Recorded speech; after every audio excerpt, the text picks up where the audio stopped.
नमस्कार मंडळी, कशा तुम्ही सर्वजण? सोलापुरी ताई या युट्यूब चॅनलवरती तुम्हा सर्वांचं मनापासून खूप खूप स्वागत आहे। आशा करते तुम्ही सर्वजण खूप मस्त आणि खूप मजेत असाल। तर आजच्या या व्हिडिओमध्ये आपण काय करणार आहोत, काय पाहणार आहोत, तर आजच्या या व्हिडिओमध्ये तुमचे जर केस खूप रुक्ष असतील, तुमचे केस खूप रफ झाले असतील, तर त्यासाठी एक आपण असं टॉनिक बनवणार आहोत ज्यामुळे तुमच्या केसांमध्ये शाईन तर येणारच आहे, शिवाय तुमचे केस गळती सुद्धा बंद होणार आहे आणि केस वाढीसाठी सुद्धा हे टॉनिक जे आहे ते मदत करणार आहे।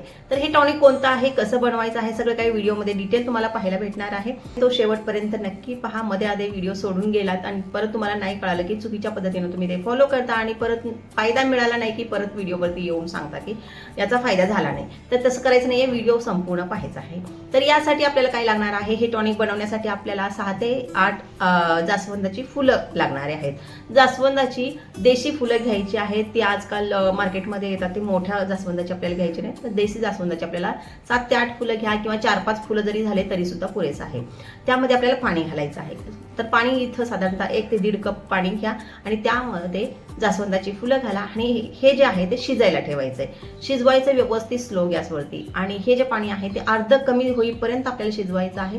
जर अर्ध्यापेक्षाही अर्ध जर झालं तरी सुद्धा काही हरकत नाही, पण कमीत कमी अर्ध तरी आपल्याला हे शिजवून घ्यायचंय स्लो गॅसवरती आणि त्याच्यानंतर हे थंड होऊ द्यायचंय। थंड झाल्यानंतर गाळून घ्यायचं आहे आणि हे आपलं टॉनिक जे आहे ते तयार आहे। तर हे वापरायचं कसं, तर केसांना म्हणजे केसांच्या मुळांना आणि संपूर्ण केसांना हे स्प्रे करायचं आहे रात्रीच्या वेळेस आणि सकाळी उठून तुम्ही हेअर वॉश करू शकता। तर हे जर तुम्ही आठवड्यातून एकदा किंवा 2 वेळा नियमित फॉलो केल्यात, महिना ते 1.5 महिन्यापर्यंत तुमचा हेअरफॉल कंट्रोलमध्ये येणार आहे, केसांमध्ये चमक येणार आहे आणि केस वाढीसाठी सुद्धा हे मदत करणार आहे। तर आशा करते तुमच्या लक्षात आलं असेल की हे कसं वापरायचं आहे, कसं फॉलो करायचं आहे। व्हिडिओ जर आवडला तर व्हिडिओला लाईक नक्की करा, चॅनलला सुद्धा सबस्क्राईब करून नक्की ठेवा। तर चला भेटूया परत एका नवीन व्हिडिओमध्ये, तोपर्यंत बाय बाय।